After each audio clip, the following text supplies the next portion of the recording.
Dinas Perumahan dan Kawasan Permukiman Kabupaten Oku Timur di bulan Juli 2019 akan memulai program air bersih untuk setiap desa.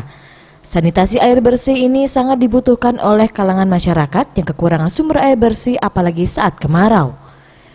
Dinas Permukiman Penduduk menargetkan pekerjaan tersebut rampung pada September 2019.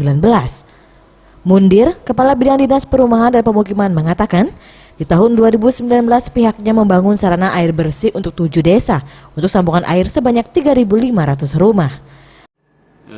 Dinas Perumahan dan Kawasan Permukiman pada tahun 2019 ini fokus melaksanakan dan mendukung program 100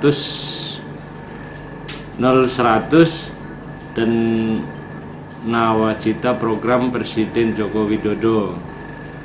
Program 100 ini maksudnya adalah 100% akses air bersih dapat dirasakan dan dimanfaatkan oleh masyarakat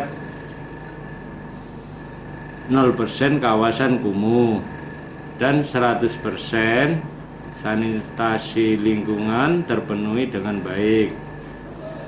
Jaringan air bersih pada tahun ini dilaksanakan di 7 desa dengan target pencapaiannya 350 sambungan rumah.